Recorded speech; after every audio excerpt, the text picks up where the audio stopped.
Est-ce que vous voulez qu'on réacte à la vidéo de Léo Duff là sur la plainte des US envers Apple? Léo, je pille ta chaîne. Je suis navré. Donc pourquoi est-ce que les États-Unis attaquent Apple en justice? Abonne-toi à Hardis TV pour le savoir. Attaque Apple en justice. Earlier today, the Department of Justice, joined by 15 states and the District of Columbia, Mon oreille gauche adore. for violating Section 2 of the Sherman Antitrust Act. Pour comprendre pourquoi, il faut revenir en 94. François Mitterrand et la reine... Alors, je mets ma première pause à 15 secondes.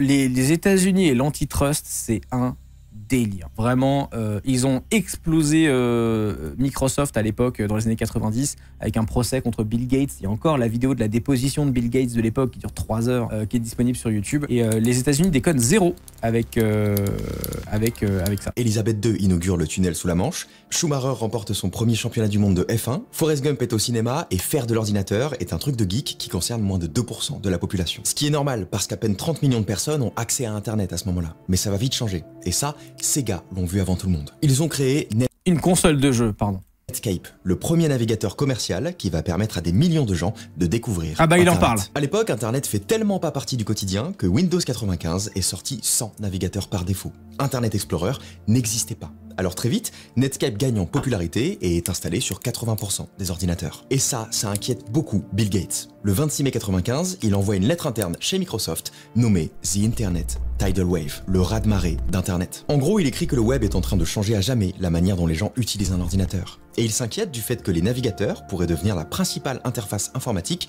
permettant de lancer des applications directement sur Internet, ce qui réduirait la dépendance à un système d'exploitation et pourrait à terme remplacer Windows. Un nouveau concurrent. En vrai, il a été extrêmement novateur là-dessus. Hein. Parce qu'aujourd'hui, concrètement, pour les 3/4 des gens, que vous utilisiez un PC, un Mac ou n'importe quoi, en vrai, vous utilisez un ordinateur qui fait tourner un navigateur Internet dans les 3/4 du temps. Et même quand vous pensez que c'est pas le cas, même quand vous jouez à un jeu ou quand vous utilisez Discord, très souvent les apps derrière, c'est des technologies web. L'application Discord sur PC, c'est littéralement un navigateur Internet avec Discord dedans. Je schématise, les développeurs vont me dire « Oui, non, c'est pas exactement ça, mais... » Enfin, voilà. Né sur Internet et Netscape.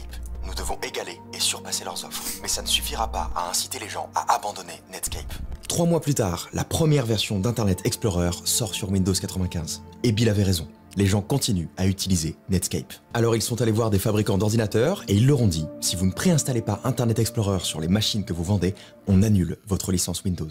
5 ans plus tard, Internet Explorer est utilisé par 86% des gens et la base d'utilisateurs de Netscape a quasiment disparu. Dans cette histoire, la technologie qui a gagné n'est pas la meilleure, mais celle qui avait le plus de pouvoir. Windows possédait 90% du marché des ordinateurs et Microsoft s'est servi de cette dominance pour faire accepter Internet Explorer par la force. Microsoft a été condamné pour violation de la section 2 de la loi Sherman Antitrust, une loi fédérale américaine qui a pour but d'interdire les pratiques anticoncurrentielles des entreprises pour empêcher qu'un seul groupe puisse contrôler tout un secteur. À l'époque, Microsoft aurait pu être divisé en 2 entreprises, mais la société a juste dû adopter des politiques... Oui, ils sont passés vraiment pas loin de ça, et pour la petite histoire, aux États-Unis, c'est ce qui est arrivé dans le milieu du téléphone. Ils ont cassé une entreprise qui s'appelait Bell, qui était littéralement un monopole total sur le téléphone.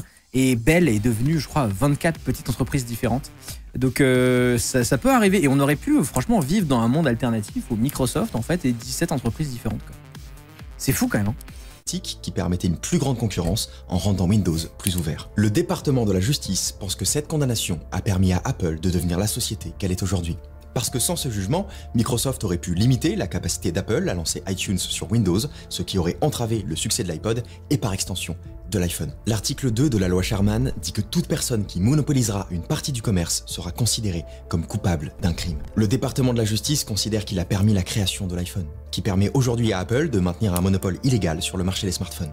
Et ils veulent reprendre. Dans sa plainte de 88 pages, le département de la justice américaine décrit plusieurs stratégies d'Apple pour rendre ses utilisateurs accros à l'iPhone, rendant difficile le passage à une autre marque, malgré l'absence d'innovation et des prix démesurés. On va se concentrer sur 3 d'entre elles, et la première, c'est le blocage des super applications. Une super app, c'est une app qui intègre plusieurs services différents. Ce qui se rapproche le plus en Occident, c'est Uber, qui vous permet dans une seule interface de commander un chauffeur, un restaurant ou des courses. Mais en Asie, les super apps sont beaucoup plus populaires. WeChat, la plus connue, c'est 1,3 milliard d'utilisateurs mensuels, la plupart chinois. Parce que c'est... Mais on a toujours le même argument. Mais en vrai, ça va être vraiment le gros truc tech des 10 prochaines années. C'est qui et comment est-ce qu'on va réussir à faire des super apps en Europe et aux US. Tout le monde bande absolument sur l'idée d'un port concept chinois ou ailleurs parce que c'est une manne d'argent infinie si ta super app elle est populaire. Mais déjà aux US, tu vas avoir des problèmes de concurrence et ils sont déjà en train de taper sur Apple là-dessus. Et en Europe, avec les dernières réglementations de l'UE, bon, ça va être compliqué aussi. Je pense que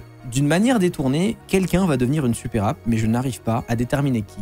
On me dit dans le chat, laquelle pourrait devenir une super app d'après toi? Bah en vrai, je prends le cas de l'Europe, tu vois, je parle pas de... Parce que pour moi, ces trucs-là, ça marche que dans une zone géographique. Ça marche à l'échelle de maximum d'un continent, tu vois. Tu peux avoir une super app pour l'Amérique, une super app pour l'Europe, une super app pour l'Afrique, une super app Asie et tout machin. Et encore, sur un continent, c'est quand même limité. Mais on a des...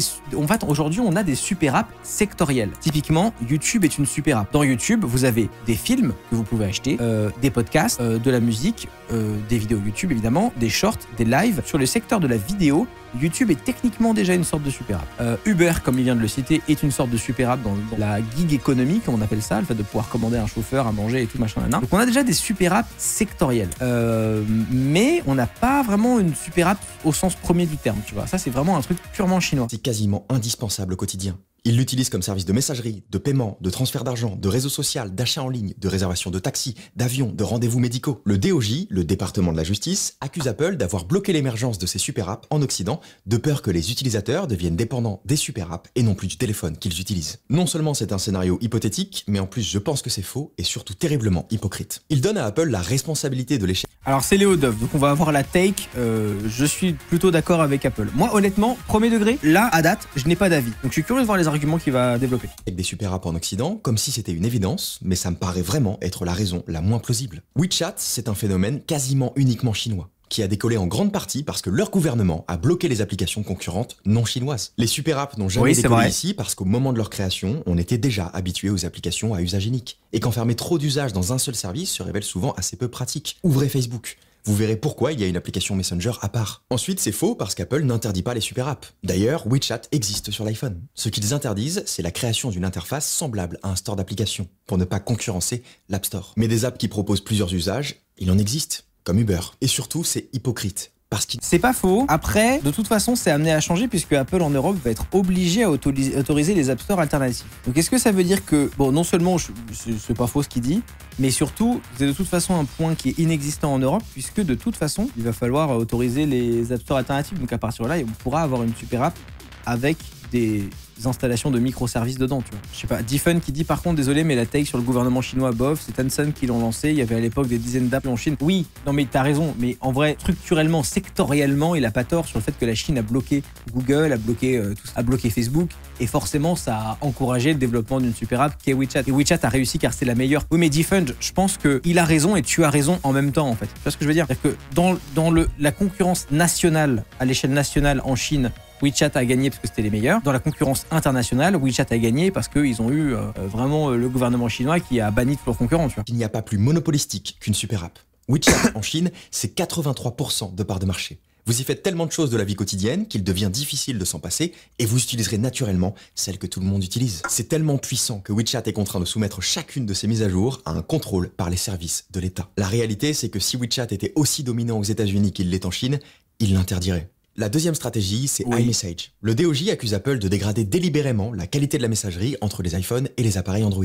Et cet argument, il est tellement génial que je vais vous le lire. Si un utilisateur d'iPhone envoie un message à un utilisateur non iPhone dans les messages Apple, le texte apparaît non seulement comme une bulle verte, mais incorpore une fonctionnalité limitée. La conversation n'est pas chiffrée, les vidéos sont pixelisées et granuleuses, les utilisateurs ne peuvent pas modifier les messages ou voir les indicateurs de frappe. En conséquence, les utilisateurs d'iPhone perçoivent les smartphones concurrents comme étant de qualité inférieure. En fait, Apple ne dégrade pas la qualité des messages. Ils ont toujours été comme ça. Parce que le protocole SMS n'est pas chiffré, ne permet pas la modification après envoi, de voir un indicateur de frappe, et le poids des messages est trop limité pour envoyer des vidéos en haute qualité. Apple n'a pas inventé la médiocrité du SMS. Alors, oui, virgule, c'est juste, mais il y a quand même un nouveau protocole de messagerie qui s'appelle RCS, qui est une sorte de standard et qui incorpore toutes ces fonctionnalités et que Apple ne veut pas développer. Donc, c'est vrai, mais ils pourraient faire un effort et intégrer RCS, auquel cas il n'y aurait plus de problème, tu vois. Donc,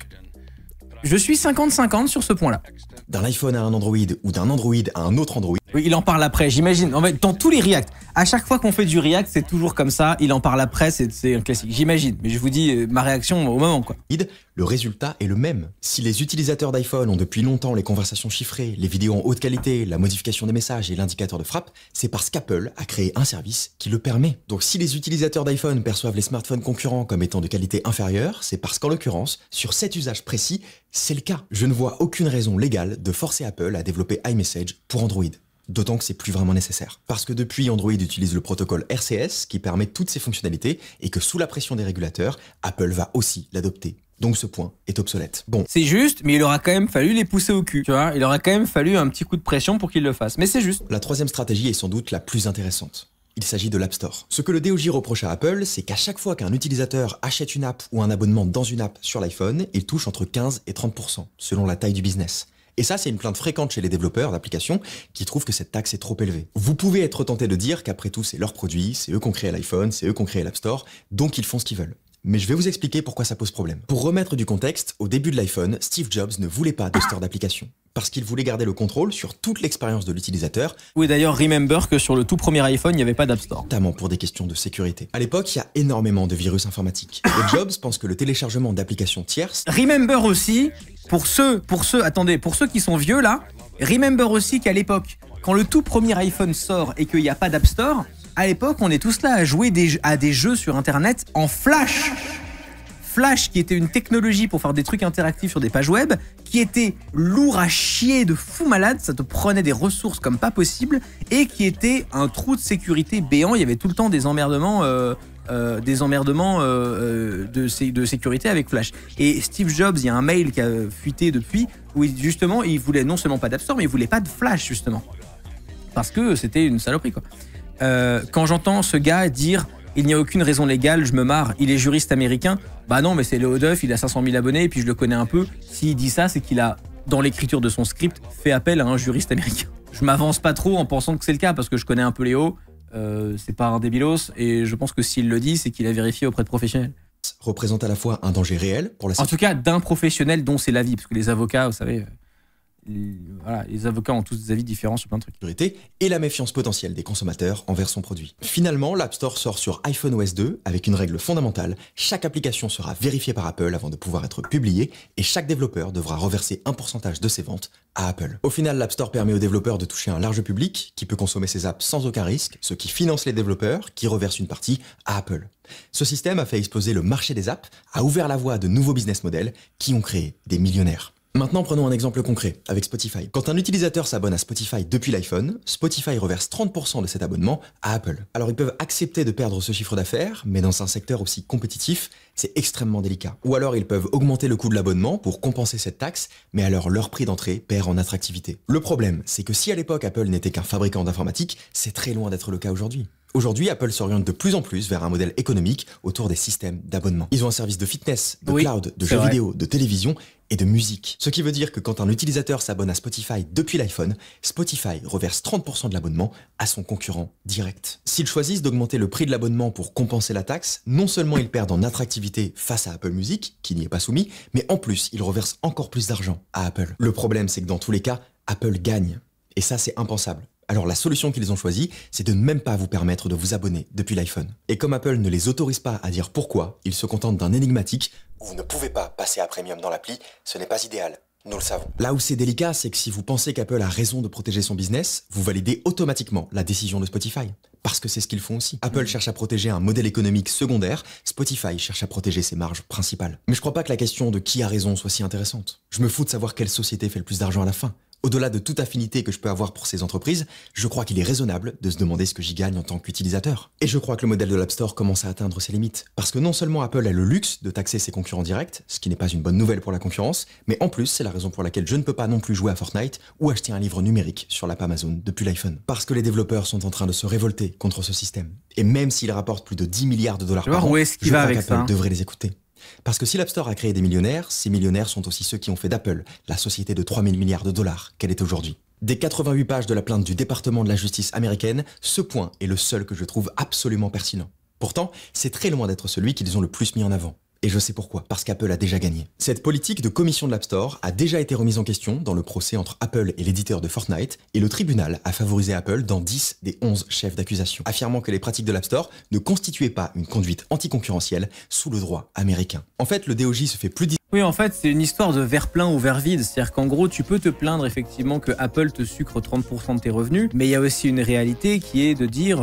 Enfin, tu vois, si je transpose ça dans mon monde à moi, qui est le fait de faire des vidéos YouTube et tout machin, YouTube me prend 45% des revenus. C'est-à-dire que le partage entre YouTube et les créateurs, c'est un presque 50-50. Et on peut se dire c'est beaucoup, et surtout quand ta chaîne commence à grandir, moi, la chaîne commence à avoir une taille qui m'impressionne et tout machin, et tu te dis, bah ouais, si je fais les calculs, YouTube me prend beaucoup d'argent tous les mois, objectivement, tu vois, c'est certain. Après, si YouTube n'avait pas des algorithmes si puissants qui m'ont permis d'avoir cette carrière-là, il y aurait pas d'argent à prendre, tu vois. Je suis pas vraiment énervé contre YouTube parce qu'ils prennent 45% de mes revenus, parce qu'ils m'ont fourni une plateforme gratos où je paye pas l'infrastructure d'hébergement et avec un algorithme de découvrabilité qui est si puissant que j'ai trouvé un public. Donc oui, c'est beaucoup, mais en même temps, si ça n'avait pas été là, ça aurait été rien du tout. Donc je suis pas particulièrement vénère. Voilà. Et je pense que ça se transpose assez à l'App Store, quoi. Discret avec cet argument, parce que la raison pour laquelle le tribunal n'a pas considéré que c'était anticoncurrentiel a le pouvoir d'anéantir l'intégralité des 88 pages